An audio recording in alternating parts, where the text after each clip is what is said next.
Welcome, everybody. Tonight's episode is a special episode of Off the Top. Live here on TikTok. Just waiting for my co-hosts to get in here so we can chat about the career of the one and only Austin.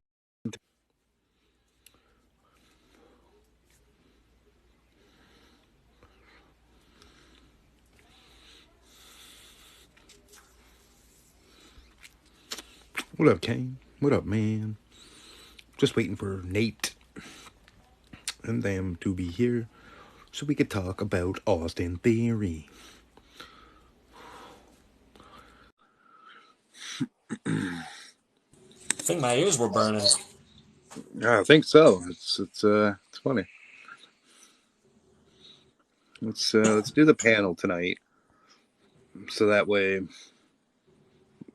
whatever works this way. I invited Phil and Nightmare. There should be a way that you can set it up so that it changes as more people join in. Yeah, that's what I thought I was doing. But so if there should be a section where when it's just the two of us, we'll just be side by side. Listen, I don't do lives by myself very often like this. I don't host. I don't host, motherfuckers, so deal with it. And then the more people come in, the more shapely it becomes, like a Pixar mom. Yo. So yeah, while we're waiting for a couple more people to file in here, how was your day, dude? Not bad. I didn't have to work today, so it's been pretty relaxed and chill. I didn't really do anything. I played some Guitar Hero, as you saw. Yes, I did. Yeah. Yeah. Let me talk to you. But, no, I seen you're dealing with a little ice storm. We're getting snow up here right now, so. It's like little razor blades hitting you in the face. It's so painful. Why do we live in places that hurt our faces? It's like the ice is so bad, it's hitting. When I was driving, it was hitting my windshield, sticking, and not melting from my defroster. So it was just. I've never seen that in my life. Well, shit. So, like, I had to keep going like this to see the road. I'm like, ugh. Ducking and dodging, ducking and dodging. Too cold. You're right, Scales. Well, I am having a cold one with you today, so. A cold one. You're funny. I say A because Canadian. A. Yeah. Uh-huh. I'm having about 8 cold ones tonight, eh? Because I don't work tomorrow either. Well, shit. All right. Dodge, duck, dodge, dip, dive, dodge. Yep. Dodge. I just cut my finger open, so that's great. Yeah. I don't think... No, I didn't screenshot how we're going to run this, but that's fine, because you have all the notes in front of you. The man with the plan. The man with the plan. Give me 1 second here. I'm going to send this out to people. I'll be right back. I'll tell you what. It was super difficult to come up with a favorite match from Austin Theory. Because he's had a lot of really good matches. And not like... None of them are like iconic. So like, people like Shawn Michaels or people like John Cena, they have those iconic matches. Right. Theory's had a lot of great matches, but none of them are truly iconic yet. My favorite part is when he got knocked out at Clash. Yeah. I didn't like that. I'd be lying if I said I paid attention to a lot of Austin Theory, so I'm here and giving some input from what I know of him. I'm not really much of a man that pays attention to him. So when WWE purchased Evolve, Austin Theory was just getting started in Evolve. And he had some great matches with Keith Lee. And another thing, to be fair, I wasn't supposed to be a part of this show, so I didn't really do much research on him. Fair enough. I'm just letting everybody know that now.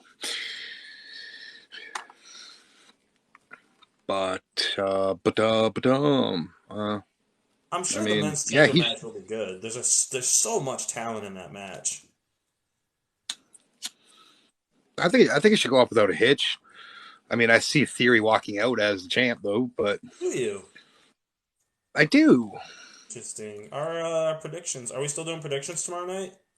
Yes, predictions are tomorrow, so I'm not trying to get into that conversation, but That's going to be an interesting conversation then. yeah, it should be. Tomorrow at 10. That's what I said. Tomorrow at 10 p.m., you can catch Off the Top live on Twitch. That's our normal home. We're just here tonight. We go here now. No, it doesn't have to start the No, pay-per-view. They could start them. They could start the pay-per-view with Lashley versus Lesnar. you'd have to think that the chamber matches are going to be one after the other because of the structure coming down and having to go back up. Right. I think the women's What up, chamber match Justin? is second. Yeah, I think this is Nightmare now. I know it says Sammy, but this should be Nightmare. He knows some stuff about Theory, so it helps out the conversation. I think the mixed tag match goes on before the main event. The mixed tag match would be better if they just let them all fight. Doesn't matter. Let Beth Phoenix beat up on Finn Balor. I bet we do see some stuff like that. I bet we see intergender moves because Beth Phoenix is fucking strong. Right. And we all know Rhea Ripley is also. But, Jamie, do you want to get in on this conversation? I just want to say sorry, guys. Why are you apologizing? Oh, no. He was... No, don't apologize. Jamie was going to help us get this up and going on Twitch, but he wasn't able to. I mean, that's no big deal, brother. You don't have to apologize for that.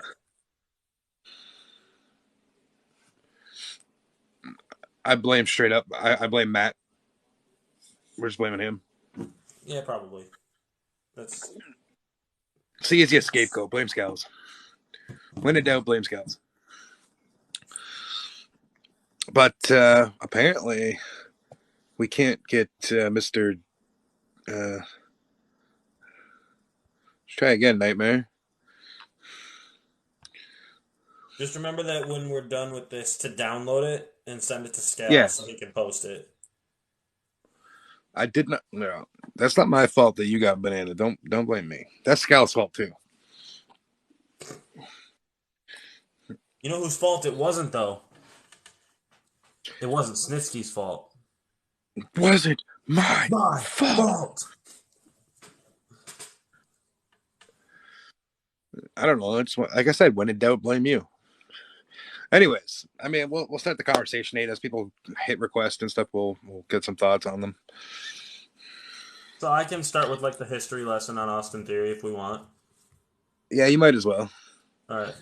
So, I mean, if you're just getting in here, normally we do this on Twitch. We had to kind of throw a little curveball at everybody tonight. So, if you're in here, thank you for joining us. What we're doing tonight is one of the career retrospectives. We've done John Moxley, we did Dolph Ziggler, we've done The Miz so far. Those are guys who have had pretty established careers already. So, we kind of wanted to take on the challenge of somebody who's not quite established yet. Somebody who's just kind of getting started and has a long ways to go before we can really... Because, you know, those guys that we talked about, they're surefire Hall of Famers. You know, it's... So, I figure we kind of decided on Austin Theory because he's young. He's on fire right now, and it's... I don't know. I just think he's a good topic to kind of get a good conversation out of. Because there's going to be a lot of differing opinions, and that's kind of what I'm hoping for. So, Right. as always, we got Shadow here. You all know me. We're probably going to have some people joining in later. I think we're trying to get Nightmare Heel in here. Axel might join later on if he frees up. But let's kind of just dig into it, all right? A lot of things that people do know, Austin Theory did grow up as a wrestling fan, like almost his entire childhood, and he cited John Cena as his biggest influence. So that's not just a storyline. They're playing into that for real. He was legitimately one of John Cena's biggest fans. And that just makes me laugh because John Cena is like this goofy, cheesy baby face when Austin Theory was a kid. You know what I mean? So, well, if you also think about it, Theory when he's first starting out too, kind of had that Leviathan look. Right? Yeah, he did. It wasn't It was pre John Cena. It was Leviathan. Like right. That's how he looks. Like when he established himself in the Indies. So, I actually just learned this when I was doing my research for this prototype. You're right. Leviathan was Mm, Batista, wasn't it? yeah, I think so. I think Yeah. I was wrong, but yeah, I knew what you meant. whatever. Class of '02. Whatever. Shut up, Scales. Right. Also, that class of '02 is going to be downloadable content.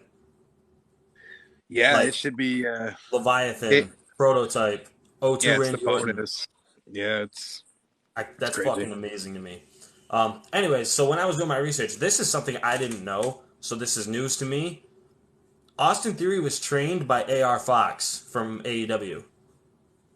That was his sole trainer before he went to the Performance Center in WWE. It was AR Fox. Huh?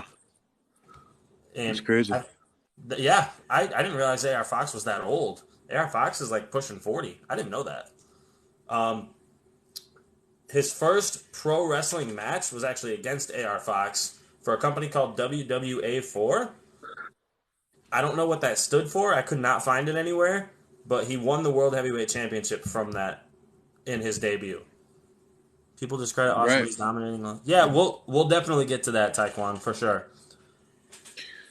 And I mean, he jumped all around the indies in his late teens, early 20s. He went to Full Impact Pro, WWN, World Wrestling Network, Progress. He even wrestled for Crash Lucha Libre, which I thought was cool as hell.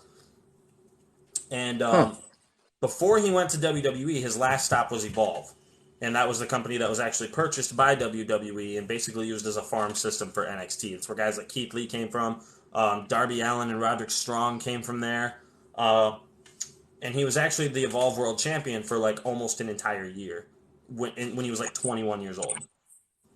And Interesting. so WWE officially signed him to a WWE contract after Evolve kind of closed down, and he went right to the Performance Center, and he was on the main roster in 7 months, and teaming with Seth Rollins and Angel Garza, like that, and that just shows the amount of faith that they already had in this guy, having just a tiny sample size of him in Right. NXT. Excuse me. Um, Eventually, they had that alliance with Seth Rollins and Buddy Murphy that didn't really last super long. And Theory They was were actually the disciples of Seth, the right, yeah, Messiah. the Monday Night Disciples or whatever it was called, or something like that. Um, and he actually That ended was up his just getting sent first. down. What? Yeah, that was his first call up that didn't go so well. Oh yeah.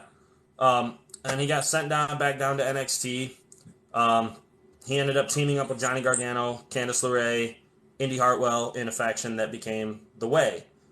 Hey, I'm getting there, Scales. That was his. That was after he Yeah, got sent down. y'all gotta be patient. We're getting there. I So have this all chill, set up. I relax. got this. um, it was almost he was like a fictional son of Johnny Gargano. The way they looked at it, which I thought was I liked it. Johnny Gargano as the leader of a heel stable kind of blew my mind. Um, and then I think it was October of 2021. Theory actually got drafted back to Raw, and he's been on the main roster ever since. World Wrestling Alliance 4. Thank you, Nightmare Heel. I think that's Nightmare Heel. No, um, that's the Fiend Nightmare. oh, okay, gotcha. We'll get you in. Yeah, we'll get you in here, buddy. He kind of, we kind of saw a little bit of him after he got drafted, and then he started kind of gravitating towards Vince and that whole stupid Fabergé egg thing from Survivor Series that was from that movie with The Rock. And he kind of Oh established Jesus! himself Yeah. as like Vince McMahon's protege in a way, like his pet project almost. And it was almost like he was So just Vince was telling it everybody was that basically Drew McIntyre two. It was right, basically yeah, Drew McIntyre 2.0. basically saying, hey, here's the chosen one, deal with it. And as a result, his career flopped for a little while. So like, yeah, he was put in a prominent position. He got to wrestle Pat McAfee at WrestleMania, which is that's not something that I think Vince would put somebody in a position that he doesn't trust in that position for that, because it was a good match. And he lost to Pat McAfee, and then ended up taking one of the best sold stunners of all time when Stone Cold came and interfered after Vince and Theory were beating him down. That's seriously one of the best sold stunners of all time, and I don't care what you say. um, he then became the United States champion, which he was actually in the youngest United States champion in WWE history, second youngest in that title's history, because remember, it used to be part of WCW. You're right. Just to pause for a sec. I can't Yeah. get you in Nightmare for some reason. You're gonna have to restart your app or something. It's just connecting. That's on TikTok. That's not. I don't know what's going on. But Yeah. continue, sir. No, you're good. Um, and then he kind Oh, of pulled an epic heel move. He lost the United States Championship at Money in the Bank to Bobby Lashley. there's Phil. Oh, okay. I wonder if that's what's going on. Were two people trying to use the same account? Maybe. I have no idea, but you said WWE 4, and I don't know if you said you knew what that stood for. It stands for World Wrestling Alliance 4. Just Yes, I did say thank you for that. Also, I thought it was Nightmare using this account because that's what I was under the impression of. So, like, I oh, forgot that fucking Sammy course had Phil also. knows that, right? Hey, the encyclopedia of Phil. You know. He is. He is. Encyclophilia. Wait. He's no. He's wait, whoa, filled up. hey, yo, pause. He's filled up with wrestling knowledge. Ooh. Yeah, exactly. Yeah, I've had play-ons of my name. Like literally, L Fartbag one time was like, Phil, if you become a wrestler, your finisher needs to be Phil this. Yeah, but I'm like, bruv, I can't. but back into the theory thing here. So we're a history lesson at the moment. Right. So he pulled one of the most epic heel moves ever. He lost the United States Championship at the beginning of the Money in the Bank pay-per-view, and then somehow got his way into the Money in the Bank ladder match and fucking won it. And looking back, everyone was pissed when it happened. Everyone, myself included. I'm like, this was stupid. And Still a better love story than Twilight. fair enough. But ultimately, it was the right decision. However, I think the problem with it is that nobody who won that Money in the Bank briefcase in 2022 was going to use it to cash in successfully because Roman Reigns is still on his rampage. So like, Right. it was a 900 lose-lose days as of situation. today. What's that? 900 days as of today. Yeah. Like it was a lose-lose situation. The only way they could have done it is if he cashed in on the WWE champion when Bobby Lashley was champion or something like that. But Right. then they made the oh wait, no, that was the titles It was were already after. unified, weren't they? Yeah. So They were. like The titles were Scott already just pointed out, unified. it should have been an NXT cash in. I wouldn't have hated that. But if there was anything that I was kind of there was this running gag where he was trying to come in, cash in, and get taken out by someone else that was there. Like, he'd get taken out by one of the Usos, or by Brock, or by Tyson Fury. Tyson Fury. That was still the greatest one, though. Yeah, well, the just thing like, that I'm made ready to that cash one in. so funny. The thing that made that one so funny is that the ramp at Clash was so fucking long. He's just running with the briefcase over his head, and I'm like, oh shit, he's gonna do it. They're building this whole thing up. He's gonna fucking do it. And then Tyson Fury just bam. I'm like, oh, and he was done. He went sheep. Oh yeah, and so he slumbered. he kind of made his own executive decision, which seems like a Triple H decision in retrospect, to cash in on the United States Championship, and he failed. And at the time, I remember saying this. I remember having this discussion. Everyone said this man is buried. His career is done. I was like, no, it's fucking I did not. not. I did Triple not. H. I said, wait till next week. Yep. He came back better than he's been at any point in his career, and he's been on the best role of his career thus far. There was a lot of people who were like, oh, he's done, he's buried, Triple H is burying him. No, Triple H, Austin Theory is a Triple H guy before he was a Vince guy.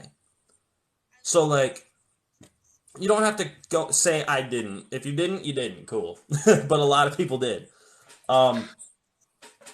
He ended up regaining the United States Championship anyway, a few weeks later, at Survivor Series in a triple threat match with Bobby Lashley and Seth Rollins, which was a great fucking match. And he just kind of fell into the pin, if you remember that. Right. And, excuse me. And then he's held the title since Survivor Series. He's defended it against guys like Bobby Lashley and Seth Rollins. Mustafa Ali, and he's actually set to defend the title this weekend in the Elimination Chamber. And that kind of brings us to opinion-based topics about Austin Theory. So this is the part where we kind of talk about an aspect of his game, an aspect of his performance, and rate it in our own opinion on a scale of 1 to 10. So yes, he's had a lot in such a short period of time. He's done a You know lot. what? Like, his look drives me insane. He looks like one of those pretty boys that doesn't need to be there, right? Yeah, But true. you cannot argue as much as I want to. You cannot argue the pure skill he has for the business. Like, how many rookies do you know that are going to come in and sell a stunner like he did? Right? Not many Oh people do yeah. that. They'll just do the little ooh thing, right? Like, they're Oh not yeah. going to do it. And then you have he's taken characters that you think she shouldn't even have, like quote unquote the Tyler Breeze gimmick of the selfie. I see. I don't call that the Tyler Breeze gimmick because Tyler Breeze was much more like He was Prince Pretty. he was It was more like he was videoing himself really with a selfie stick and Yeah, like it was a selfie stick, but acting like a yet still model. giving. He had that model fashion. He had a bit of a fashionista thing to him more, and because he had the phone on the furry solo stick on the Right. furry selfie stick. Whereas Theory, he was just more of that young guy where it's like, yeah, I'm in the spotlight, He wants selfie to show it game. on Instagram. Yeah. So like the thing that Right. I wish they had done consistently with Austin Theory is only using that gimmick after he beats somebody. So like doesn't need to enter with it. Just after he beats somebody and they're in the middle of the ring, just take a selfie with them. I thought Yeah, that's what I wanted from it. That's But fair. But like I was saying, like he's a pretty boy, and to me, oh yeah, you know, he has a very but now, punchable face. but now he's got that more rugged look to him. He's growing out that beard. You Hmm. know, mind you, it's probably the heel nature of his character, but it's Right. working. He is able to take a character he probably shouldn't make work and make work. Right. And now he's at that level where he's trusted against opponents like Seth Rollins, Bobby Lashley, Johnny Gargano. Uh, Well, many to the WWE won't recognize this, but Damian Priest is a seasoned vet. Like, mhm. he's yep. being trusted to Punishment work with these. Martinez, baby. Right. He's being trusted to work with these people. So obviously, the Triple H sees something more in him than we do, but we're unraveling what we see in him as we speak. So that's my theory on him. And I think his initial presentation on the main roster was very flawed because it happened during the pandemic. Um, we were still kind of getting used to seeing. It's really hard to say.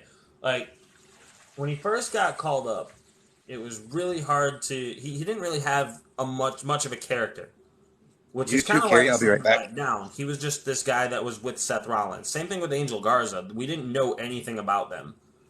If if you're the casual viewer who didn't watch Evolve, I really didn't watch Evolve. Like I didn't see much of his NXT work before he got called up either.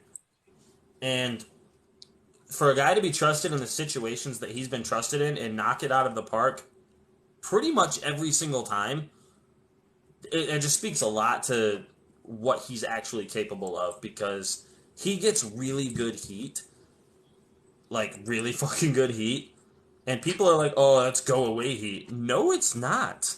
This guy's a great fucking heel. Diamante. He is an amazing heel. But anyways, since we're on that topic, we were talking about the things that, he's trusted with, the people he's allowed to work with.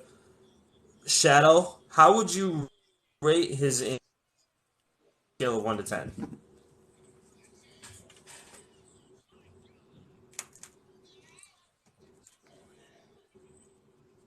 Shadow. Okay, Phil. How would you rate Austin Theory's in-ring work on a scale of 1 to 10?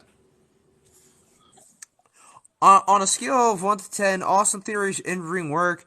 I mean, I will say like for a guy that's like he's literally a year older than me. For him to be in all these places already, like all at once, for him, yeah, he's barely gotten into his 20s, just like myself, getting into Right. his mid 20s, and yet he's working with people like already 30s, 40s, some of them maybe 50s, who knows. Like, I gotta give it a solid 7 out of 10. 7? That's 7 out of fair. 10. So That's fair. myself, I would say he's right on the level of guys like Dolph Ziggler, Right. and I, it's hard to say because I don't think he's a 10. Obviously, he's no, He's no his Ty in-ring work is Dillinger. not Bret Hart, Chris Benoit, Shawn Michaels level. It's not up there. Listen, But he's not a Ty Dillinger. He's not the perfect 10. ha, funny. Um, Austin Theory's in-ring work, he's never disappointed in the ring as far as I can remember, and he sells like a motherfucker. He's an incredible seller, and he knows how to work the heel tactics. So I give him an 8 personally. 7, 8, yeah, very, very solid, very solid. For Shadow? me, like I said, I don't know much of his character other than what I've seen on the main roster, right? And a little bit Right. of NXT. But for me, I love the way, like you said, I love the way he sells. He's can cut promos, like they're not long, but he's to the point with every promo. Like, to me, I'm gonna meet you guys in the middle and go 6.5. Oh, yeah. You said That's 7, below Phil both said of 6. us. I thought Phil said 6. So, No, he said 7. all right. Well, then I'll go 7.5. Excuse me. I'm just going in the middle there. um, so that kind of, one of the things I think a lot of people don't think he's that great on, but I really do, is his promo skills. I think he's excellent with a microphone. I'd actually give him an 8 with that, too. I think he's fantastic. Yeah. Like I said, his promo gets to the point and gets you aggravated enough they want to punch you in the face. Exactly. And you believe that he believes everything that he says. Exactly, and he does that so well. That's something I live by. We've had this conversation. Whether you believe it or not, speak with conviction because he sells you on everything he says, whether he actually believes it or not.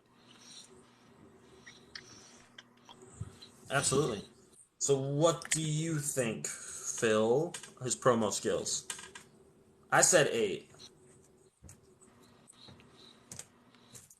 His promo skills. I mean, what is it? I remember some of the. I remember like, what was it? Back when the Wade were having that weird. We're having that feud with Dexter Loomis and all that. Like, I remember like basically when all. Like, what was it? I think there was at some point during that storyline, Austin Theory like got kidnapped by Dexter Loomis. He comes like he eventually does come back, and I just loved what he was. I just loved the character because it's like, yo, you guys are saying he's like a creep and all that, but no, he's actually a cool guy. He actually had my favorite. Some stuff like that. Then he was gone again for like an entire while. They said he like ran away or whatever, and then Right. he comes back, and then like honestly, the day of that one episode of NXT where they officially tied the knot between Index, like that was like one of Theory's best moments, I think. And of course, like promo work, like come on, it's like like they're doing the exchanging of the rings. It's like, hey Theory, where's the rings? Like we're already in a ring, silly. Like, Yep. yo, like for being that guy who's being like a total like kind of a baby face to being that guy who's like, I'm like here and the now, like I gotta give it a solid 8 out of 10. Like, he knows exactly what he's doing. Oh yeah. Shadow? I give it a 7. Like I said, he speaks with conviction and everything, but there's still room for improvement. Right. And so the next one is probably going to be super easy. We could probably just nix this one out because he's literally never been a babyface in WWE. His babyface work. We could just call that an incomplete, yeah? Well, he was babyface in NXT, but I mean, not many people know that. So Yeah, he's not great as a babyface though. Mm-mm. I think he's much better suited as a heel. He has that pirate look to him. Right.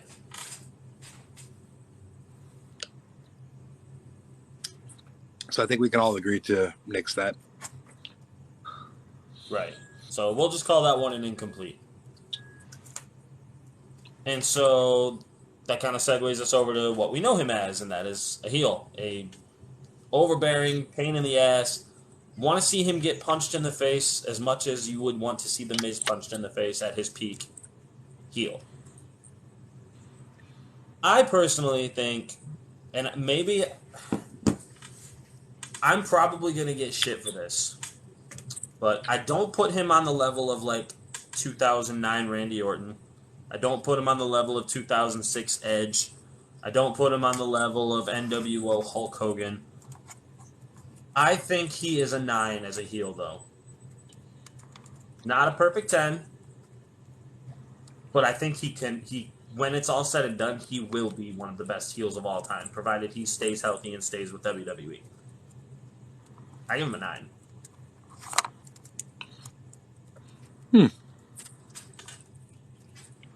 Okay. Who's next? Goldberg. Anyway, I give him a 9 as well. With in mind, that he has a long career ahead of him. Oh, yeah. Has to stay healthy. But the traits you're seeing now is the reverse John Cena. You want him to stay heel as long as you can. You never want to see him go babyface. Oh, yeah. His heel work is perfect. His face is punchable.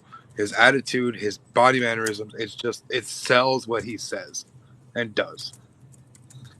Anything shy of a heel is just a waste of talent at that point. And I think maybe one day he becomes a champion, like the heavyweight champion. I mean, they're grooming him there now. Oh, yeah. What about you, Phil? So like what about Austin Theory overall? His heel, like, what do you think of his heel on a scale of 10? Oh, the heel. Okay, the heel run. Well, I mean, again, the singles run as a heel. I think it's okay to say that it was a bit of a rocky start. Of course, due to the fact that at the time he was just being pushed as Vince's kid, like as Vince's boy at this point. Like Right. this was the illegitimate child that Mr. Kennedy or Hornswoggle never was. Right. I mean, I know Pete, you could probably give me shit for that, but I digress. But yeah, like he like him winning the United States Championship, like for the first time, him winning the Money in the Bank and being the youngest guy to ever do that. I mean, he's gonna keep bragging that for the rest of his life, but I don't really care. But I think it was just a little too much when they gave him the Money in the Bank briefcase, because all they really did was just put a millstone around his neck as far as to when he was actually going to freaking cash that darn thing in. And so I know it was completely random when they put him in for the when he cashed it in for the U.S. title and he never even like actually won the title. But I felt like that was the right move, because ever since he got rid of that Money in the Bank briefcase, he's gone nowhere but up. He's done so much better than what he usually has. And I mean, also knowing that with with the Elimination Chamber coming up this weekend, he's gonna have. I don't know if he's gonna be the first guy in, last guy in, middle guy in. I don't know. All I know is that I remember his debut in the Chamber last year. I mean, technically you could say it's cool because he was the second to last person in there, even though like Brock Lesnar practically killed the man, Oh, and yeah. someone slipped a and yeah, someone had to slip a senzu bean into his mouth to revive him after that. But moving forward, he is gonna have to go through a lot of. He's gonna have to go through a lot of crazy shit if he's gonna keep holding on to this U.S. title. So honestly, if I were to give it like, look at this whole heel run, I'm giving it maybe about 7 out of 10. That's fair. Let me throw something into your little outline here, Nate. Rate his theme song. His theme Well, song. Which one? The one he has now, The or current the one trash? Like the one now? Okay, I the love one his now theme is song. better than his old one. A-Town, damn. I don't know. I mean, that goes along with the annoyance of wanting to punch him in the face. I like his theme song. I give it like a 7. I'd give it a 5. Ooh. I don't think it's all that, great. A 2. I get the vibe that Haley does not like Austin Theory very much. I mean, this is just for some heat, but I'd put Austin Theory and Eddie Guerrero up there together right now. Mm. Mm. Just wait for it. Mm. There it is. So, for his overall body of work, how would you rate him so far at this point in his career out of 10? Phil?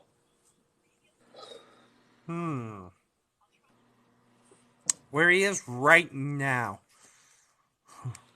Just with his character development as we stand. Right. At this point, I mean, again, he's full. Again, he's got a long. He still has a very long career ahead of him. He's only 25. There's Oh, yeah. so much that they can do with him. There's untapped potential still, obviously. Yeah, there's so much untapped potential that we have not seen in him that like will probably that may just surprise us in the end. In all, I would give him a 7.5 out of 10. That's fair. I think I'll go middle of the pack just because, like I said, a lot of untapped potential, and I'm going to go 5 out of 10 because I want to see what he does this weekend. This weekend will solidify where he stands currently with me.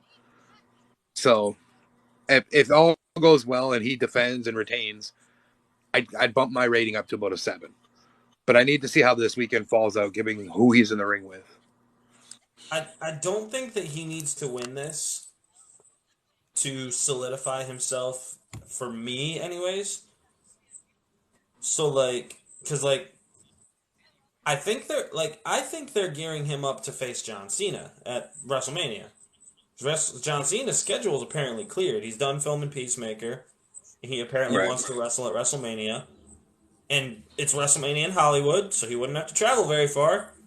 No. So, like, I see him losing the belt this Saturday so he can face John Cena at WrestleMania. And I don't think that there's nothing detrimental about that. I think that helps him more than it hurts him because John Cena doesn't need to face anyone for a title anymore. No. Austin Theory, a match like that doesn't need a championship. Like, I think if you want to have the conversation of John Cena and titles, we will have it when we start to wrap this up because I do have a point to that. right. And so, I mean, yeah, that's probably going to be a great moment. So Cena tapped at the end of last year. Cena taped. Oh, taped. Okay, gotcha. What was I saying? Cena versus Theory at WrestleMania, if it happens, would be an awesome moment. I think Theory is going to make a habit out of having great WrestleMania moments. He's already had one. And he's too good of a worker to just lay on the sidelines for a show like WrestleMania. He'll build his name up. He'll be a big star. Just give it time, I think. That being said, my personal favorite moment of Austin Theory's career was him taking a stunner from Stone Cold. The way he sold that better than Rocky sold it. Like, 100%. that was arguably the best. So, like, usually when Stone Cold comes to a ring and whips somebody's ass, he usually stuns more than one person. And only one person usually only took that stunner very well, and that was Rocky. Triple H was pretty good at it, but you saw Rocky take one, and you're like, holy shit.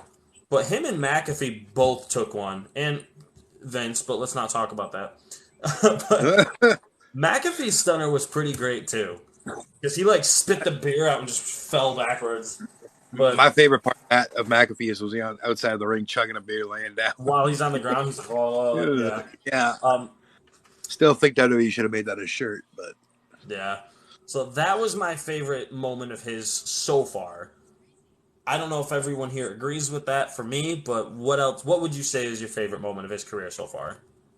mine would be that as well. But I have two. I have that one, Yeah, and we all know how much I love Brock Lesnar, and him getting Theory getting F5'd off the top of the pod by Brock is by far one of my favorite moments as well. yeah. That he took that like a champ too. Theory's first Mania was against the Street Profits. Yeah, yeah, it was. But his first like Mania moment was getting stunned by Stone Cold, which as a childhood fan of wrestling, he probably marked the fuck out in his head when it happened. 'Cause I know Oh, probably. And he'll probably mark the fuck out when he faces Cena at Mania. Oh, I But will. 100%. I will. go So ahead, Phil. he has to. What do you got Phil? for us, Phil? Hit it. Favorite thing about moment. Austin Theory. Favorite Favorite moment. Austin Theory moment. Oh, I haven't really thought. I haven't really looked at specific moments, but Haley's favorite moment while Phil's thinking is when he lost the money in the Oh bank. wait. Oh wait. No. I will say this. I loved it when like he and Johnny Gargano were gonna do the way thing. It's like, come on, Johnny, hit me with the way. Like, hit me with it. Let's go. Let's go. And then Johnny's just like, super kick. I believe that happened in Toronto, didn't it? I think I that was think it did. I think that was Raw Toronto. Yeah, I think I remember seeing that when I was there. So, favorite match of his career? Does anyone have one? I have a couple, but I'm only going to say one. I'm going to say his Mania match because I said I know I'm on a small scale. So That's fine.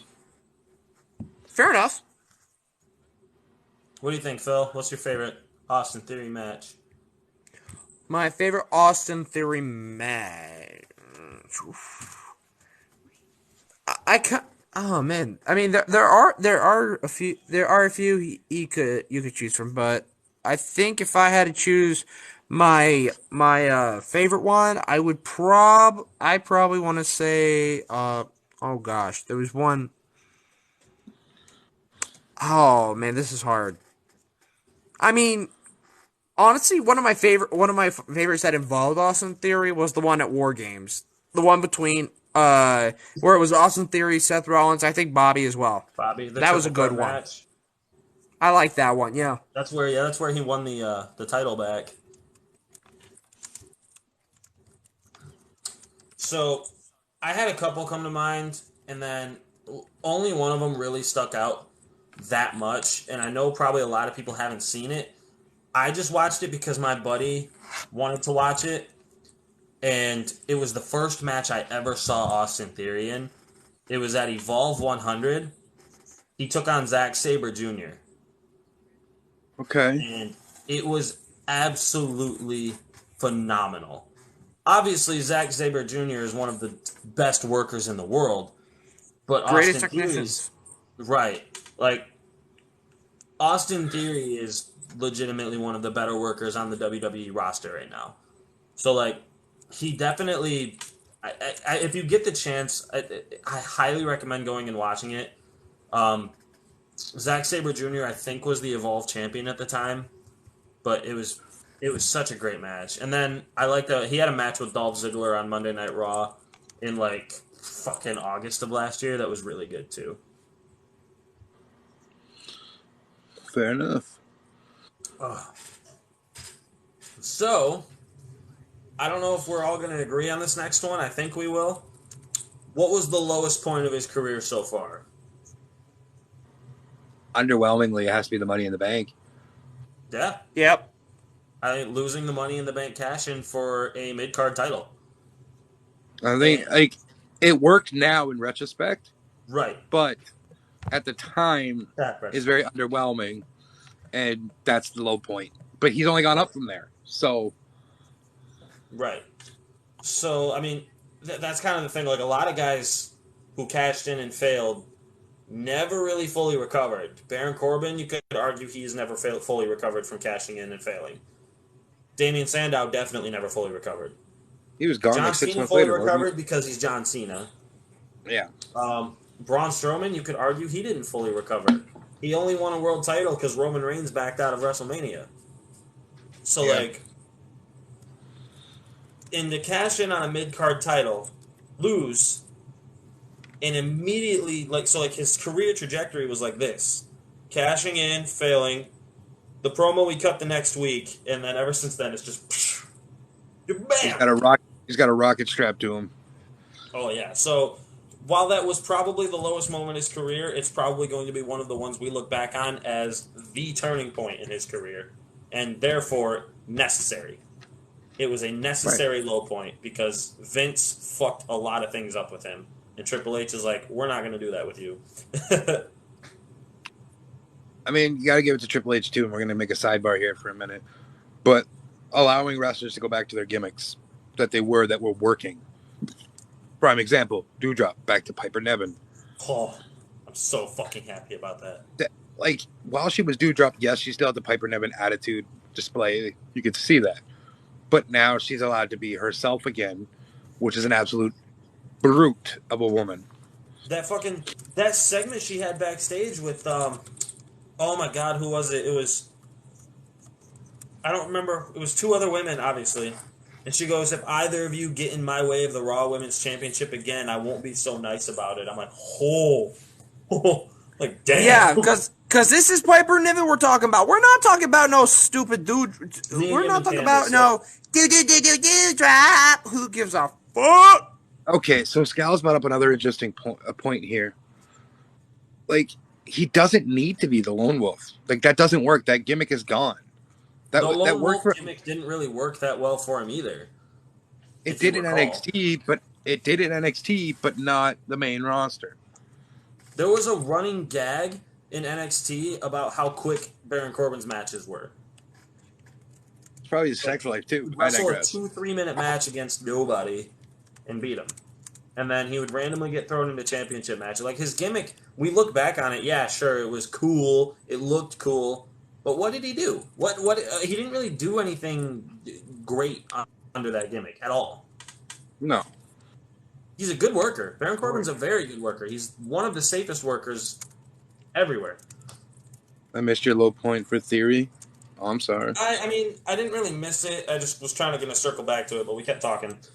I don't think being paired up with Seth Rollins is a low point for him. He just didn't get to do much. But I mean, neither His did Buddy first Murphy in that call-up. sense either. Like What? Buddy Murphy didn't come out great after that either. Exactly.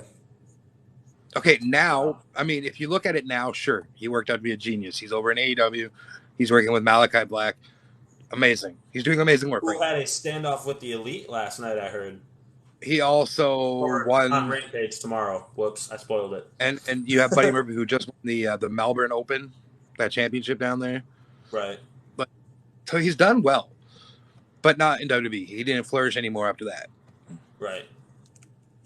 So, speaking of flourishing, what do we think we want to see from Austin Theory in the future? Whether it's in a month, in a year, 5 years, whatever you want. Bill? What do you want to see out of Austin Theory in the future?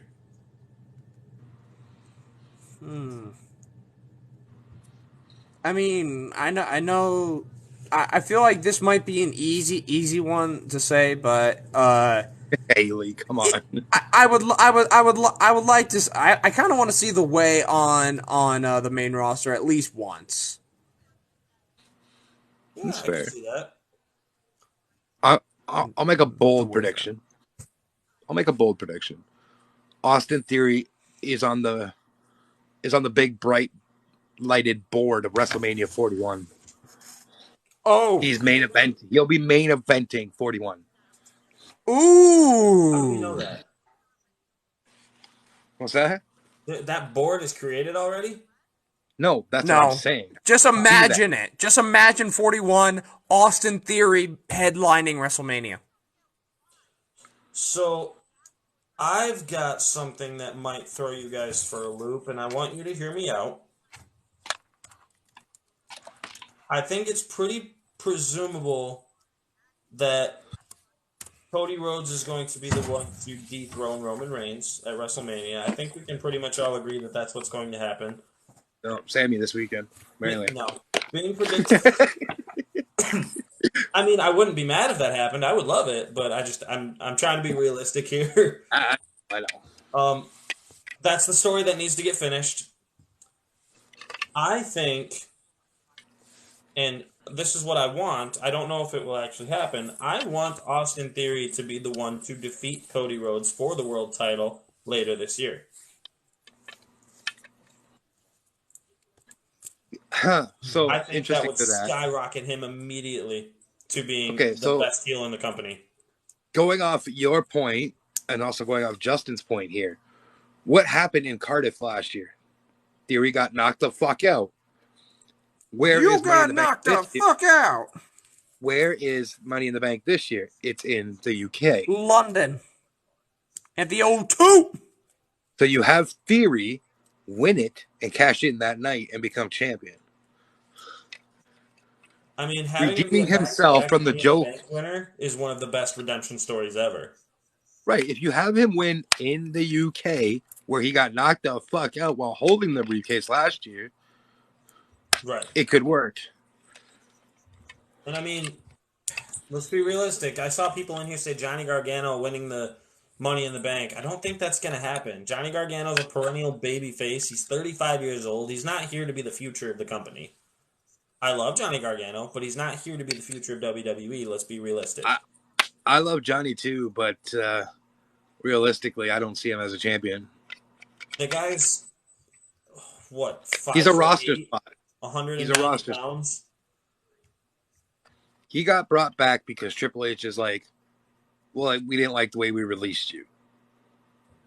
Right. You take it as you will. You don't have to agree with us. That's fine. What if he wins King of the Ring? Another Austin winning King of the Ring? King Austin. King Theory. I like King Theory, actually. King Theory. That's better. That actually does sound better. That sounds like a finisher. King Theory? Oh my gosh. Yeah, hey, Brett, you can find out. Sorry, Nate, Brett, we're going to talk about that tomorrow night on Off the Top predictions. So you can check us out with that theory. Right. It's rumored for him to win. Win what? I think Johnny Gargano is going to be a perennial mid-carder. He might grab a U.S. title here, an IC title there, maybe a tag title with Ciampa. I don't see him as a guy who's going to be main eventing WrestleMania ever. The days of Johnny wrestling are numbered at this point. Right, because not every person that they bring in that we love and want to see succeed is going to be that guy. Like, there's only one main event of WrestleMania. Well, technically two now, but still. No, technically Sunday's main event is the main event. The main event. It's the last match of the main event. So, like, realistically, I don't think we see a guy like Johnny Gargano or Damian Priest. As much as I'd love to see Damian Priest, he's pushing 40. He's not going to be main eventing WrestleMania. No. Who was the other one I saw? LA Knight. I think someone said, I fucking love LA Knight. I adore that man. Yeah. I think we'll see him get a world title run at some point, but I don't think he's a guy that's going to main event WrestleMania. Austin Theory is that guy. He can be that guy to main event WrestleMania. Yep. This circles back to my point that Theory retains on Saturday. Because you got Seth, but we all know where Seth's headed for a feud. That's too obvious at this point. Damian, you don't want him. If you're not doing anything else with Judgment Day, you don't need Damian holding gold within them. And you got to try to stay away from the stables holding gold because it's not looking well with the bloodline right now. So that eliminates the Priest. Gargano, I just don't think is ready to hold the title in that position yet. He's got no. He just came back from. He was gone for a little bit. He's got Who no else is in that momentum. chamber match? He's getting Oh, crickets when he comes out. Bronson Reed is just in there to make people hurt. Like not like actually hurt, but like to play that role as he's gonna hurt somebody. Montez has unfinished business in the tag division still. He has to... Montez has a lot. Montez is also one of those people who still does have a lot of potential. Like, I mean, don't get me, like, I know he's obviously good when it comes to the tag division. Otherwise, he and Angelo Dawkins would not be triple crown tag champs in both Raw, SmackDown, all three of Raw, SmackDown, NXT. Again, it's just I can see why people want to break them up. Montez Ford by himself would be a breakout star all on his own, and him being in this chamber could determine the future of the Street Profits. It could determine whether they decide to have them go on their go their separate ways and take another run. And that's the thing about Ford. He could be United States champion. He could be a future IC champion. I mean, if some people are pushing it, maybe a world champion. Listen, we could argue our different points on that, sure. But we're here talking about theory, and that's why, just given the fact that everybody in that match, in my opinion, and we'll talk about it tomorrow, I'm 100% confident that there'll be some aggressive conversations about this. Right. So is that Theory walks out the champ. Right. So Montez Ford is a guy who, he's still young. He's, 31, 32, something like that. He's still a young guy. Somewhat. He's got time to break away and be a main event star. He's that good. He is that ridiculous. He's also a former Marine. I just learned that not too long ago. He was a fucking Marine. Yeah. It's fucking a Marine. That's insane. No, Bianca Belair's fucking a Marine. Anyways. I think he's got a great career ahead of him also. I think he's got work to do still to establish himself as a mid-card guy before he makes that leap. But he could be one of the best baby faces of this next generation of superstars. If you guys, the people in the chat saying, Montez being champ, world champ, US champ, that only works if you strip Bianca of her championship. And the reason I say this is because you'll get bored of Montez because you'll have the same antics as Bianca. And I don't mean any disrespect to either of them in respect to what they do. But if you have both of them as champion, again, it kind of sort of goes towards that heel faction stuff because you know they're going to interact a lot as champions. You don't want that. Right. So, kind of circling back to the Austin Theory thing. Obviously, what we need to see, or what we are expecting to see, is Austin Theory versus John Cena. If not at WrestleMania, then some point in the near future. What other kind of dream matches do we think we want to see Austin Theory in, excluding him and Cena, because we're just assuming that that's going to happen? Okay, we're talking about like past superstars or like superstars that are current that we haven't seen yet? Anybody. Okay. Alive, dead, retired, active, other companies, anything. Well, considering what's coming out of New Japan at the moment, let's say Theory retains tonight, goes to Mania, faces Cena, retains against Cena because Cena doesn't need the belt. He needs to put Theory over. Monday night after Mania, Switchblade's music hits. That to me is the match that I need to see. Austin Theory versus Jay White? Yes. Because it would solidify Jay White in a company where Austin Theory has solidified himself at this point, and it'll give Theory that rub that he can wrestle with anybody from the world. Got you. And you guys, I don't know if either of you guys knew about this yet. So obviously, Jay White and Hikuleo had a loser leaves Japan match. Apparently, it's been updated that when Jay White faces Eddie Kingston at Battle in the Valley tomorrow, it's a loser leaves New Japan altogether match. So, of course, where could he end up? WWE, AEW. I think he still has some stuff to do in WWE. However, I feel like with Jay White, he could go to NXT first, but you know what? I don't know. I think Jay White gets the AJ Styles treatment. I do I too, think and he simply goes for the fact straight to the that main we've roster. seen Jay White on AEW, and he's not been treated as that star that he needs to be treated as. If Jay White goes to AEW, he's going to get lost in the shuffle so quick, like Adam Cole Very did. quickly. Yeah, I I hate mean, saying that like, about Adam Cole because he's so amazing. Right. yeah, yeah. Honestly, you look at like other promotions too, like such as Impact. It's like he doesn't need to go to places like Ring of Honor or Impact. You've already got major players in Bullet Club that are already in those areas, especially in AEW. You've got Kenny Omega and the Elite. Yeah, Kenny Omega are the Young Bucks, who of course are the. I mean, even freaking like Juice and He's guys like them. wrestled with all They're of those guys 1,000 times. Yeah, which is why either NXT and or WWE is the best place for him. Yeah, Right. you have AJ Styles and the Good Brothers, but honestly, AJ Styles and the Good Brothers is the best thing going right now. So of course, it would be good. That would be AJ the best Styles place and to the go. Good Brothers would be I think, could be his first feud if he shows up. That would be great. Yeah. Like even if it was I like for think that would control of be the perfect. OC. But if you think about it, I know that we're getting way off topic of Austin Theory here, and it happens. This is what happens when we start conversations. You really think about it though. Jay White was made to look stupid on AEW TV. I don't care what anybody says. You didn't build him the way he needed to. He comes to WWE. He's got Balor, AJ, the Good Brothers, all Bullet Club members. Built in A history. few months back, what did Michael Cole reference for the first time ever on WWE television? Bullet Club.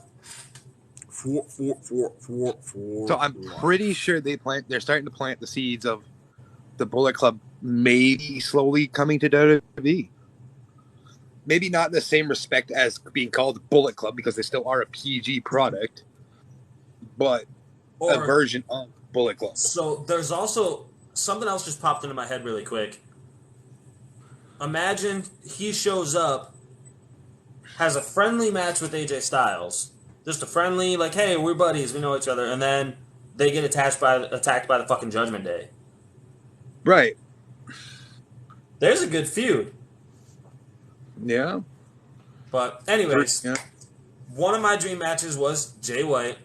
The other one, just because of how serious of a heel Austin Theory is, Orange Cassidy. Oh shit.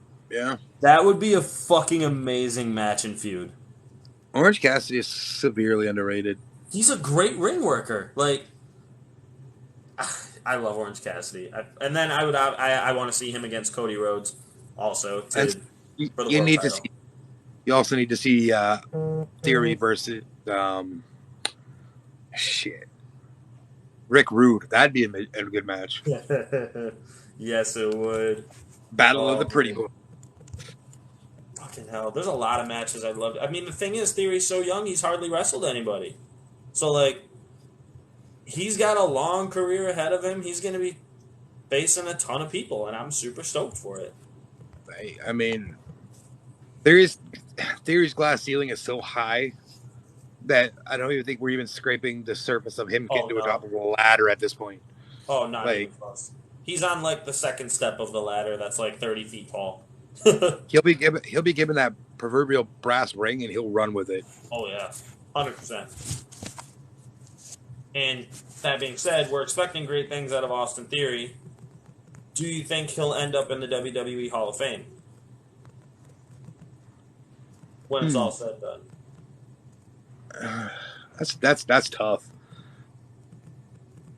Because and yes, I am going to get heat on this, and I'm going to get heat on a lot of this conversation, but Theory right now is arguably one of, if not the best United States champion we've seen in the last 20 years. Oh, yeah. And that's including the likes I'm of... okay with that. Yes. And this is including the likes of, yes, Eddie Guerrero, John Cena, JBL, all of them. He's done the best work, I think, as a United States champion. I think he did a great job. I also think Damian Priest did a great job in recent years. I mean, it's really hard to. Bobby Lashley was a good U.S. champion, but you always felt like he was above that at that Right. point in Like his he doesn't career. need it. He was just there holding He it. was a good champion. He was a very good champion, but he didn't need it. I guess the placeholder feud was good. Um, yeah. I also think he ends up. I do think he ends up in the Hall of Fame. I do. I think his ceiling is too high. I think he's going to have too much success to deny it, and you could argue that he's carved out a path, a career already that some people in the Hall of Fame didn't carve out. Yeah. No, I think that's respectable on his front. That's for sure. If he retired today, no, absolutely No, not. he's still got a little bit of way to go, but Right. I don't think we've seen the best of Austin Theory. I think there's a lot of greatness yet to come, and I think I'm super excited for it because I love the guy. as long as he remains under the tutelage of Triple H, I think we see great things. Absolutely. Does anyone else have any comments, questions, anything about Austin Theory? Austin Theory only. 'Cause we're gonna wrap it up here in a minute. I mean, we'll probably stay on TikTok, but No, probably, but the segment will be over and I'll restart the live. right. I'm gonna probably shower and hop back on. Rate Austin Theory's finisher.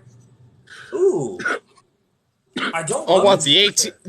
the ATL, eight down down, whatever I it don't is love now. his finisher. I think it's a little bit too convoluted. Yeah, all it is like he's got in the fireman's carry. He just turns you around And and then plants your face on his knee, and then they just. It's like Basically a a glorified vertebrae that hits you in the GTS, face isn't it? instead. It's like a modified it's like spin almost like a It's like an F5 into a F5 and GTS. it's like an F5 and a GTS had a child. Right. Yeah, Right. that's a good way to put it. I think it's a little too convoluted. I think he can come up with something better. Maybe he becomes a total super heel and takes the attitude adjustment. That'd be fucking hilarious. As long as I he don't- doesn't become a super diva, I think we're fine. Right. I think he could do something better. Maybe he could use the GTS. I think we're past the point of giving a shit about CM Punk anyways. He could do like a modified stunner. He could do the Rude Awakening. Ooh. I think that'd be a good finisher for him. I think if he wants to get that, I think what you said, if he wants to get that true heel heat, especially into a feud with Cena, you take the FU. Oh yeah. Or excuse me, the attitude of Right.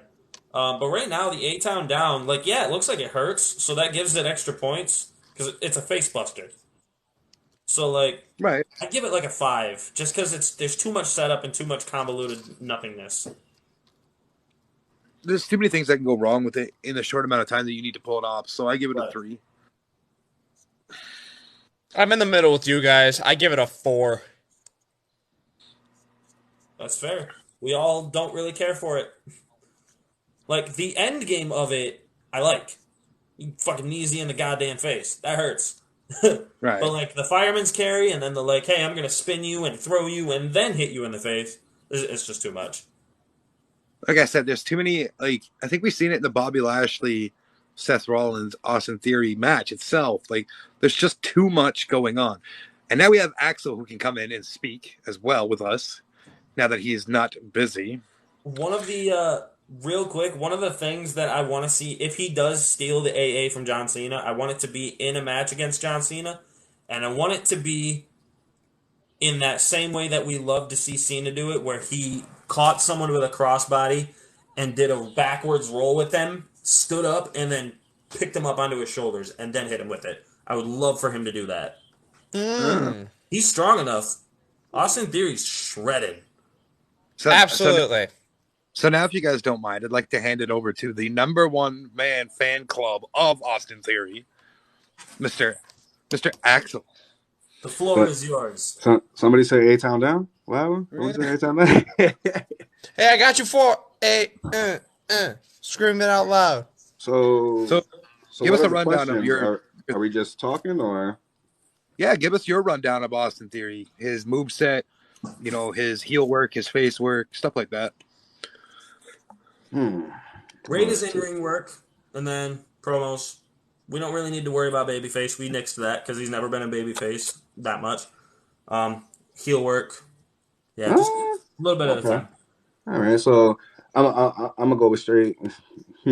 That's just hilarious because I'm just gonna go straight off the top with the mics with the promos. I didn't even mean to do that. That okay. But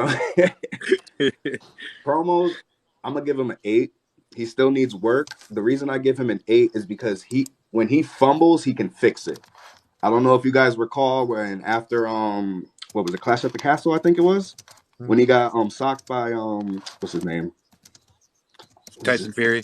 Tyson Fury, and then the Raw after he was in the ring doing the promo, and then he messed up. He started touching his jaw like like that's why I'll give him the 8. He still needs a little work, but get that one out the way. The in ring. Let me be honest. I'll give him a 7.5. We get it, Haley. Damn. Oh, we love you, Haley. Haley's been Only shitting on him all night. oh my goodness, a -1. Oh, it's fucking hilarious. Hey, don't talk about -1 like that. Oh my goodness. I'm kidding. We are not here to mention minors. Please leave that alone.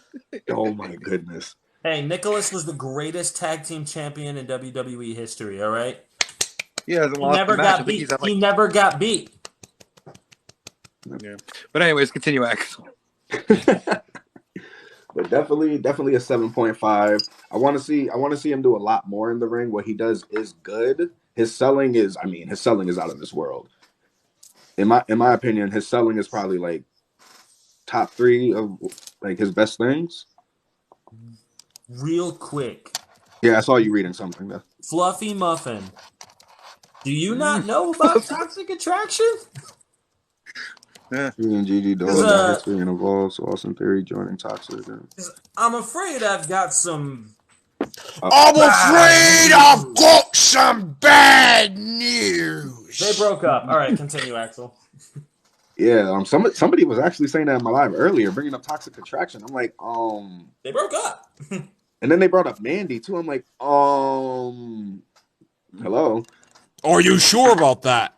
Exactly. Ding dong. Hello. Now, I do want to touch on a subject because you did say we haven't really seen him as a face, but I do want to give him his props on, I guess you can say, face stuff when he was with The Way. They were technically heelish, but in my eyes, Theory was playing more of like a face thing. He was the funny guy and all that, so He was fucking funny. he played like the child perfectly. He was really pretty funny. did. And I mean, besides that, I think that's the only thing. But his heel work, I mean, come on, he's doing his job. People don't like this man for nothing. Wait, I type another comment before that one. Oh, if they never broke up, I mean, nah. If Theory goes in any faction, I want to see The Way get reunited. That's the only faction. Otherwise, Theory needs to be by himself and doing his own thing. I think Indy Hartwell's ready to come up. She's been ready to come up, man. Like, I don't know what they're waiting for. They're waiting for The Way. I mean, I will see you do it. maybe it will happen because I got either Theory retaining or Johnny Gargano actually winning the U.S. title. So that could be a way to bring back The Way. I'm gonna smack you. But yeah, so you give him his baby face and then his heel work. What do you give that? Like I said, nothing's perfect, but it's definitely an 8. Only because like he did work well with the selfie gimmick, but that does take away from it a little bit. He made it work, but at some points it was cringy. I will admit. I gave him a 9. I mean, hey, I ain't mad at it. I'm surprised there wasn't a whole lot of Austin Theory slander in here tonight besides Haley. just to throw that out there. -1 again. Oh my goodness, girl. Ah, damn. But all in all, with Austin Theory, besides the gimmick and everything like that, I do see him as the future. I don't know if you guys know the story of how I became a Theory fan. Shout outs to Instagram. They like once you start liking enough things, they start suggesting you pictures and all that. Back in 2016, I saw a picture of Austin Theory back when he was in Evolve in that wrestling promotion. Yep, 2016. I wasn't even watching indie promotions. But like when I saw his picture, not even kidding, I literally said, "This guy looked like he could be the next Cena." Followed him That's what I since. had said too. Is like in his early Evolve days, he looked Mm-hmm. like a correct it now prototype. Exactly. And it went from me seeing he took the picture in front of the WWE building with the contract. I'm like, no way. And then from him being in the way, him being as short lived as it was, being part of Seth Rollins and his Messiah gimmick, everything he's done, he's made it work, and he's always been able to elevate it. The fact that he won the Money in the Bank contract, and we all knew there was no way, no matter how much of a fan I was, there was no way they were going to make it believable for him to cash in. The way he was able to come back from that, having to cash in on the United States title and lose, being a laughing stock. He the future is just so bright for him. I can't wait. Definitely future world champion. Even if I wasn't a fan of the dude, I still see him as it. I said him and Seth should have been feuding for the WWE championship, but thanks to Roman, that's impossible. So we got it for the United States title, but yeah. I said that he should be the one to dethrone Cody Rhodes later in the year. and so many people have been bringing that up to me, and I'm trying not to think about it because I don't, because that would prove it's so perfect. A theory I brought. Sorry, go ahead. A theory? No, a theory that I brought up was he got made a laughing stock over in the UK last year. Mm-hmm. Where's Money in the Bank this year? In the UK. Listen, why not man, have him win the briefcase in the UK and cash in later that night on whoever the champion is? Cody. Because by that point he should be over enough, no matter which way, that he should be believable as champion. And to be honest, people can't be mad because it's fair. Because he does not need the Money in the Bank. No, he doesn't. But I feel like it's fair though, because again, he was put in a situation where he didn't get his fair shake with the Money in the Bank, so I can see them doing it. Do I see it as a big possibility? Probably not. Would I love it? I mean, I really would. He's 40 years old. He does not need to be winning the Money in the Bank. A lot of people are saying that though. He won't. He'll probably be in the match, but I don't think he's going to win it.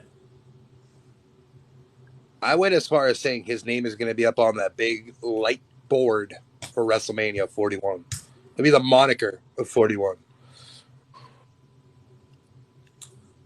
Yeah, Otis winning was a mistake. The way he won was fucking hilarious. It just fell into his hands. And the whole match. Oh, yeah. That whole dual Money in the Bank ladder match at the fucking headquarters is such a fever dream to me. I got to go back and watch that because, I still don't believe it happened. Who was? I think it was Baron Corbin. He threw Rey Mysterio and Aleister Black off the roof of the Yo, the headquarters. I saw that. I saw that. I'm like, oh my god, he just killed them. Yeah, I'm like, what did you do? And I don't remember who it was. It was, I think, AJ Styles and someone else fighting for it on top of the ladder, and it just fell into Daniel Bryan. And it just fell into Otis's hand. I'm like, all right. So Nate, let me ask you. Yeah. Let me ask you. Oh yeah. What's next on the theory board for Mr. All Town Theory here?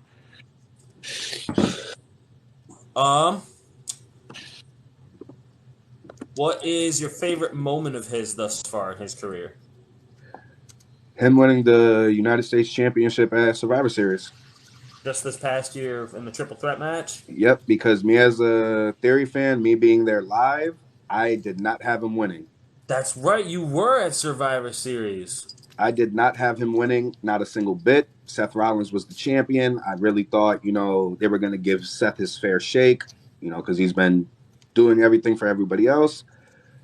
So when that happened, I would say Money in the Bank, but that since it was more of a surprise, because a lot of people, even if you were a Theory fan, there was no way you thought he was winning, Right. especially with the whole Money in the Bank thing. I thought they would take a little more time with him bringing in the new character after losing the contract, but instantly. Right. The Wrestling Prince says, what do you think of Otis possibly joining Maximum Male Models? I'll give you my opinion on that really quick. I think that's a genius idea that benefits everybody. Maximum Male Models is just pointless, but putting a guy like Otis in there makes it real comedy. Right now, they're not real comedy. Having a guy like Otis in there, because he's getting over with the crowds again, if you hear them, they love Otis. He's loved. Putting him in something like that is a great idea, because there's not much else for him to do right now. Gable and Otis are not going to win the tag titles again. I think it's great. I think it's a great idea. Okay, Phil. Would you say that was your favorite match of his too, or do you have another one, Axel? Favorite match? I mean, that is there. I actually had another one. Dang, man. No, yeah, it would have to be that one. Just the way everything worked out. Yeah, Right. and then again, the way he was selling during that match, and he just won it in typical Theory way. Right. Like Fell into it. he's in the air by Seth. Seth gets speared, so Theory just falls on top of him. 1, 2, 3. So yeah. Yep. It was good. Yeah. Oos, I see you up in here. Oos. Yes, sir. Any dream matches you want to see him in, other than Cena? Because we discussed that one. We're under the assumption that match is going to happen, so we didn't include it. I know. I don't blame you, but me going to Mania, I pray that is what's going to happen. Yeah. I do. This one actually came up yesterday. I do want to see him in a feud with Grayson Waller. Ooh. And if not in a feud, if they're both heels, I could definitely see them as a tag team. I feel like they both have the same character, but they're both different in their own way. Right. Because both had the cell phone selfie thing. One has, I feel like that would really work. So yeah, right now that I could think of, definitely him and Grayson Waller. Okay.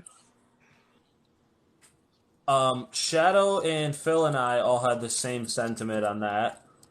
We wanted to see him face Jay White. Ooh. If Jay White is to make the leap to WWE, like a lot of people are thinking he's going to. That would be interesting. That really would be. Right. And then what other ones did you guys say? I said Rick Rude. Rick Rude. We're going back. And Okay. I said Orange Cassidy. Ooh. I think they would clash perfectly. Orange Cassidy would piss Theory off so much. Would. Oh my goodness. And the thing is, again, Theory selling, the way I could see him selling for oh yeah, that's a good one. Oh yeah. Oh yeah. Oh yeah. Phil, can we get an Oh yeah! Yeah! Theory versus Cody, that would be. I mean, like I said, I'm trying to keep that one away from, because if it happens and if it goes the way I think, people are gonna really not like me. But I want Theory to beat Cody Rhodes. That would I be do the best too. heel move. Best heel move. Theory versus Adam Cole. Adam Cole versus anybody is a dream match. Okay. Yeah. Let's be real. I do want maybe for the world title, like if they do go that route, if they do see Johnny Gargano as main roster world title caliber, I do see Theory versus Johnny Gargano. Fluffy Muffin, WWE will not make him change his name. Remember, Triple H is in charge of creative now. He gave Piper Niven her name back. Mhm. He will not have to change his name if he comes over. AJ Styles didn't have to. Adam Theory Cole didn't versus have to. wait, Nightmare. Theory versus Axiom. I'd be down with that. Axiom is NXT's resident Power Ranger, and he is doing wonders. I love Axiom. That dude's cool. Theory versus You know Carmelo what? I don't Hayes. know about you guys. Ooh. Doesn't Axiom remind you of A-Kid a lot? He you know, almost A got the I mean, little. same. AK, I could They see almost that. got the AK same just face. Now that you said, you know. He They hasn't given kind of Pete Dunne look. his name back. Pete Dunne's still in the middle of a story, so give it time. I think once the Brawling Brutes break up, and I think they will break up, once they break up, I see him going away for a while and coming back as Pete Dunne. the reason his name is even Butch is because that's what Sheamus's quote unquote nickname is for him. Listen, Right. I love Butch. I was always a I do fan too. of that name change. I'm a Pete Dunne fan, and I was okay with it because it I don't really matches care it about it. It doesn't matches the bother me. gimmick.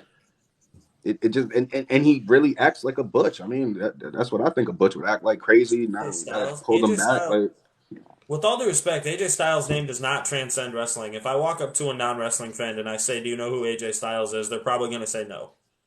No, but if you ask definitely, somebody not wrestling, definitely who before he it is, debuted on WWE, I would have to agree Yeah. because He has, like, if I I was walked just up a to somebody and WWE said, "Do you guy. know who John Cena is?" Mm, Yeah. yeah. Do you know who The E- Rock is? Do you know who Even if you Stone don't Cold Steve watch Austin wrestling, is? you know who John Cena was. Right. And I bet even if I said Randy Orton, because his fucking RKO out of nowhere went so viral on Vine, Exactly. everyone's like, No, no, everyone was hopping on that trend. no, But no nightmare. No, I I don't think AJ Styles transcends wrestling that much. Maybe a don't, little, but not a lot. Only to hardcore fans. don't put JD McDonough next to Austin Theory ever again. I do not like JD McDonough. I don't. JD McDo Google me? Yeah, I could care less about that guy. JD McLego head, you know. I was so happy he got not a single pinfall in that 5-way match. Yo, that for me was so freaking hilarious. The fact that I, JD I got nothing, I'm like, I was so bro. happy that Axiom got a fall, but he didn't. I was like, oh, okay, Okay. let's go with that. Didn't Axiom Dev- have like two? Hold I on. think so. Devil's fan says AJ Styles carried TNA. I don't think so. He was probably their biggest star, one of their biggest stars. But you cannot discredit guys like Christopher Daniels, guys like Samoa Joe and Kurt Angle, even Jeff Hardy for a while. Like there were a lot of guys who carried that promotion. It was not a one man show. realistically, the pillars of TNA, if you will, indulge me. AJ Ooh. Styles, Samoa Joe, Christopher Daniels. They're the pillars of Bobby TNA. Roode, James Storm, Right. Everybody else that came in just made that company a little bit bigger and gave them oomph, if you will. Chris Sabin, Abyss. But anyways, Abyss, back to definitely. let's wrap.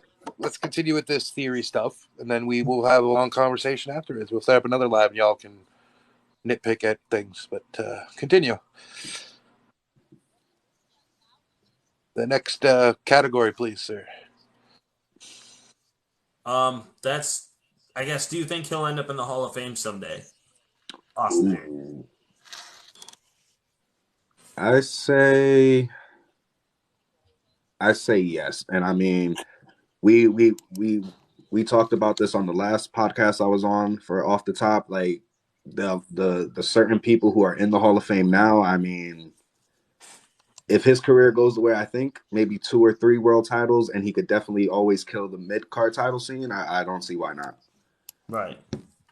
Especially if they do go the route and have him face Cena, and if he does go over Cena at WrestleMania, that's just showing the passing of the torch, and that should show you right there. It's way too early to Naturally, determine that. that I don't think it is too early to determine that. I mean, if he, like I said earlier, if he retired today, no, not at all. Of course, no, not But even wouldn't do even we smell think it. he'll get there eventually? The way that he's been booked and the prominent position he's in every single week, barring a career-ending injury, yeah, 100%. And then you guys like think about it, like back in like what 2008, 2009, you had a guy like Vladimir Ooh. Kozlov come in. We knew he wasn't going to be a Hall of Famer. We knew that. Guys like Ooh. Mason Ryan or fucking Byron Saxton, like forgetting he actually wrestled for a little bit. What was the lawyer? David Otunga. Yes, Scals. Like we pointed out, Axel, I think all three of us were in agreement to this, that Theory should steal John Cena's finisher to finish him at WrestleMania. Yeah. Oh yeah, that would be perfect. Everybody thinks he's setting up for the A-Town down, and then nope. That would be, yeah. I would love that. But definitely let that be the end. Don't let him do that, and then Cena kicks out at 2. No, that has to be the No, finish. Cena would end it. Or make him tap out for the first time in his career to the STF. I did. Yeah. Jesus. If they're going with the passing of the torch way, that's got to be it. I mean, he's already stealing. The champ is here. I think too many people have stolen the "You Can't See Me" to mock him with it. It wouldn't really do much for him if he did that. I mean, the Rock killed that. Yeah, see? Yeah. You can't see me. You can't see me. Looking like a whole box. Looking like a whole box of Fruity Pebbles. Cue John Cena eating a big bowl of Fruity Pebbles. This is usually part of the show where I throw it to you guys to tell us where we can find you. But we're all here on typically our own accounts, except for Phil tonight. Phil, Sammy's a man? TikTok username in the chat. Yeah, throw your username in the chat, buddy. Let's get some. I didn't even realize Right away. that. Sammy, you looking a little different. I got that earlier today.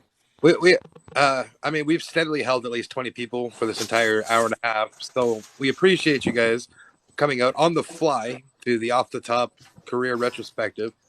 I'm sure Nate has an idea of who he wants to cover next, and when we know, you will know. He's very complicated. Somebody who's retired. Well, how about this? We have 31 people in this chat right now. Let's see who we get the most names of. Thank you, Sammy. And the guideline is no Roman Reigns. That is already an upcoming episode down the road. Right. Fair enough. We have some guests that we have in mind for that one already. So let's get some names in the chat. Sammy obviously is going to say Randy Orton. Who the hell is RJO? RJO? Damn, Sammy, that's worth the win. You said MJH. Dusty Rhodes, Kurt Angle, Vladimir Kozlov.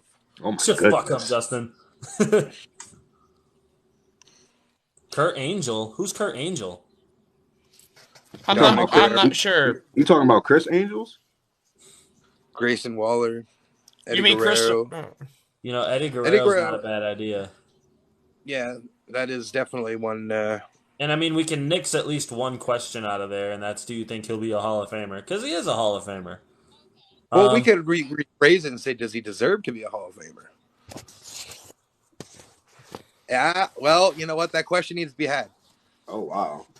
Gilbert. I kind of like the Eddie Guerrero option, but are there any other names that are sticking out to you guys? Randy Orton, maybe? Randy Orton and Eddie for sure right now. So let's... My boy said Chuck Palumbo. All right, people, relax. I can't do a poll, can I? I mean, you probably could, but I might not feel comfortable. Oh, I'm not a mod, you dick. I don't... Hang on, dick.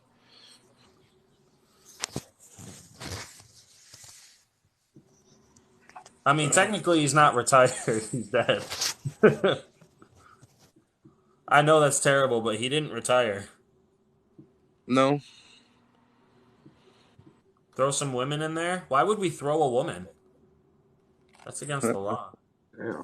There you go, Nate. You can create the poll there, buddy. Maybe. See, Will, if we want to do that, that's a show I'd love to have you on, because I don't know a lot of guys from the territories. I don't know if I still can't make one. All right. I don't... That's stupid. No. Natalia. Oh, no. Quick poll. You talking about the... See, I'm not against that, but no one would watch it. Not a single person. Like, I don't even think I would have my computer on for that one. I'd just be like, yeah. Yeah. Yeah, we're just here to talk about Natalia. Yeah. The guy who shouldn't be named. Voldemort? Did he wrestle? Yeah, We will okay. not be covering Chris Benoit. Sorry to burst your bubble. You can say his fucking name, you guys. We that is too much of a controversial subject that I feel wouldn't go well for our channel. So we're gonna leave that one alone. Right. As much as I would like to, it's just people cannot separate themselves from the man to the wrestler, and it won't go well. We'll tackle Yes. Edge at some point. Probably Yes, not sir. Enzo. He didn't Enzo. really do much. Yes, sir. Enzo. The poll is up, I believe. Everybody can vote. Yeah, right now we're deciding between Eddie and Randy. Um, Bada boom. it's probably going to end up being Eddie from what I was seeing, but Yeah, it's overwhelmingly Eddie at the moment, but I mean Randy is easily right there in that that's conversation. definitely one we'll take. We'll definitely take on Randy Orton, probably after he comes back, which is apparently going to be soon. Please be in time for So WrestleMania. I'm going to take this with a grain of salt, but his gear designer posted on his Facebook today that he was creating a new pair of boots for Randy Orton. Ooh. Take that with a grain of salt, but I did some research. He is actually Randy Orton's designer. Uh-oh. So I don't know what that means. It means he hears voices.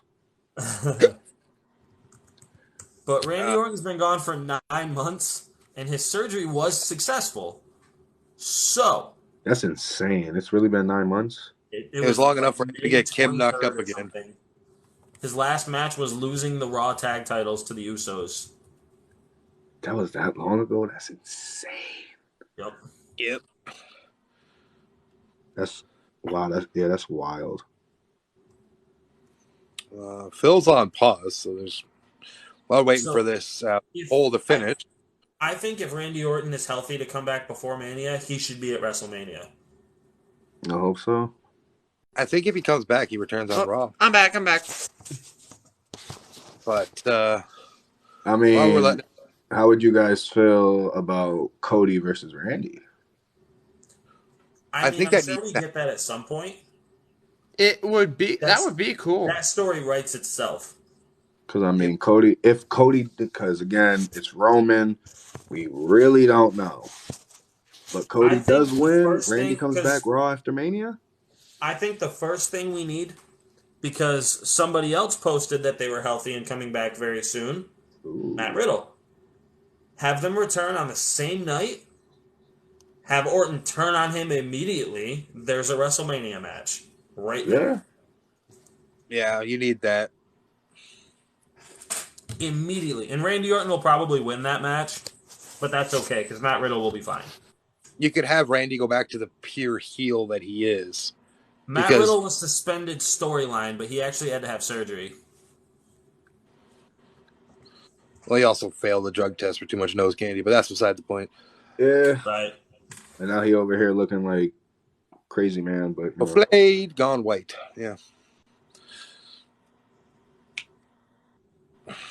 I don't think Randy Orton's a guy who needs dark matches to get back in wrestling shape. I think he's just that fucking good. He doesn't need it.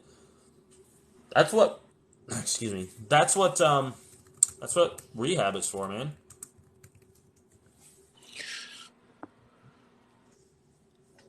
I mean, next week's episode, if this pans out, it's going to be Eddie. It's going to be a super long episode because there's so much to dive into. He had a long he did have a long career despite only living until 38. Right. You have to go back to like his luchador days, his ECW days, his WCW days, WCW, his radical days, his Los WWE Guerreros, days. Latino Heat. Okay, bye, Phil. Phil just died on us. Okay. Bye, Sammy. Didn't he wrestle for AAA for a little while too? I do not know, but I'm sure we will learn that quickly. New Japan. He wrestled for New Japan too. Well, yeah, I think that was He was between ECW. Pretty sure that was between ECW and WCW. He was the Like in he was the between Black Tiger in New Japan, wasn't he? Somebody correct me if I'm wrong.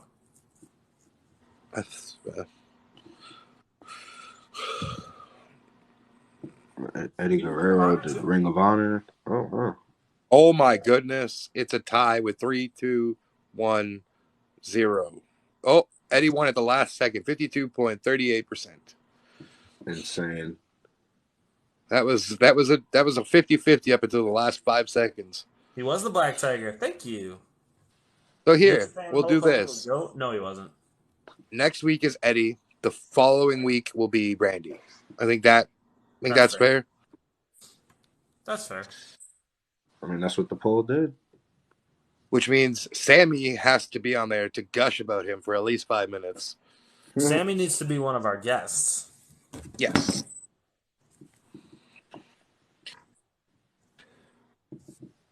So next week, you've seen it here first. You had big involvement in this outcome. So Eddie Guerrero will be the next career retrospective, and I guarantee you that's nothing shy of a 2-hour episode.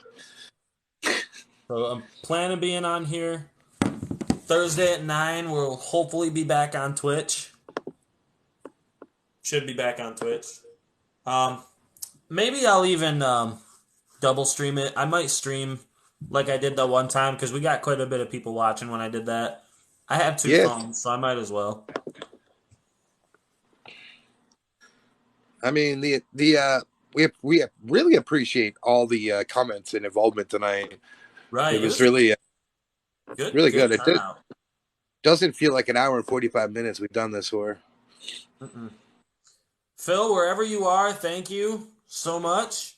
We'll dig around. We'll see who wants to join us for Eddie. Obviously, we're going to have to ask Steve if he can. If he can't, that's understandable because he's probably going to be tired and working. But Haley will put you into consideration also, for sure. We'll try and see what we can get done as far as guests go. I think I'm not sure exactly how many we're going to be able to have, but Sammy, Sammy, you're guaranteed a spot for the Randy Orton one in 2 weeks. I think we can promise you that. I think so. Thank you to Axel, whether you came in late or not. We appreciate you coming and Hey, he extended it by like another 40 minutes here. Yeah, you divulged into your man. And we got more great conversation in. Yes, sir. Yeah. I tried to text you, Shadow, but then I realized you were on TikTok. So I said, let me see, because I was like, I don't know if they're still doing it. So I'm glad I still hopped on. I tried to prolong it with conversation outside of Austin Theory to give you time. Appreciate that. Yeah, I ended it exactly at 10. That's why I was like, where are they? I was like, because we were close. Like, oh, you guys weren't on Twitch, and somebody was like, oh, they're live. I was like, all right, let me hop in there, see if they're still doing it. Yeah, I tried to engage another conversation to buy you some time to come in and say what you wanted, because I know this was an episode you actually really wanted to do. So, yeah, A-Town down always. I'll tell you what, when we tackle Bianca Belair, you're in. You're damn right I'm in. But we're there's going to be some arguing. And we're gonna have to have someone completely against Bianca in this chat too, because I'm down for that. I mean, if I'm being honest, if he could make it, I mean, I would have to say Steve. That's what I was thinking. It would have to be Test. Like, if we being real, I don't see anybody else other than him. The first guy that we should ask to join us for the Eddie Guerrero one next Thursday. So we'll see if he's available. But yeah, I mean, he's got a long week this weekend, so right. If he can give us an hour of his time, he probably doesn't even have to research for it. No, and I think what we could do is we could divide it into a 2-hour show and give Steve the first hour, and then we can have a couple other guests. That's fucking funny. Whenever we decide to do Shawn Michaels, that's going to be just me talking for 3 hours. So we gotta have Wheezy on too. Ooh, I was gonna say that. I would love that actually. You know what I thought of, and this is now just something that came off the top of my head, if you will. Uh-huh. So we're talking about career retrospect of who we should be doing, and we're gonna have Axel on for Bianca Belair. But we also want to have a rivalry person who doesn't like Bianca as much. What if we did a head-to-head wrestler with two people that had two different opinions? That just sounds like a recipe for disaster. I mean, it sounds like good content to me. Probably. I Do you mean, want to if tell it's Axel me, what happened? if it's me and Steve, I think we could keep it cordial. I'm pretty sure. Right. No, but you see where I'm going with the mindset there? Like, Do I maybe want to down tell the Axel road what of a happened? show. Are you talking about Papa Roach? Oh, yeah, Papa Roach showing up. I Yeah, that know I was Papa saw Roach that. popped into our live That last night. It was fucking wild. that shit must have been amazing. Literally, See, like, Fluff, sorry, go ahead. Fluffy, I don't think it would get too heated because everybody understands you have to have a heel and a face in the conversation. Hmm. So, One of the things that, so you like, guys, sorry, go ahead. you don't see a lot of the conversation that happens behind the scenes. Yes, it looks heated to you, but it might not be heated at all. Me and Steve had like a 45-minute shouting match about whether or not Sammy was Latina. And then we just carried on like nothing happened. Dude, That's the what other we do. the other night we had a 35-minute conversation about Natty. And there was We like so did. many different opinions in that conversation. Yeah, fuck Natty. But yeah, literally, that was the day I met Sammy. And I was like, you're Latina. And he's like, no, she's not. And then we just like, bam! Don't forget the water story. The what? The water, the lake story. You Where guys you argued guys about water. that still hasn't been resolved. Lake Huron and Lake Michigan are not the same lake. They are not the same fucking lake. There is a divider. Much like there's a divider when a river branches off of a lake, or a lake, or a river empties out into a lake, or into an ocean, or something of that nature. They are not the same goddamn motherfucking thing. Man, I hate it. I do not look like Johnny Gargano. Shh. All right. So I am going to end this live. Thank you, Axel. Once again, thank you to our gracious Scissor me, Nate. Daddy X. Oh, where we at? Where we at? Oh. Nate is the host of Career Retrospective. This is And, my brainchild. we appreciate the hard work he does behind the scenes to give us outlines and stuff to go This on. research was a pain in the ass for Austin Theory. Had to And, dig deep. we're going to start another live here. I'm sure everybody will be involved. But Yeah, I'm gonna off the shower top, and I'll join on when I'm ready. we'll be signing off for the night. And we thank every one of you for coming out and enjoying the show. Dab on. Let's go. Cheers, y'all. Hi, Haley. See you guys. Daddy.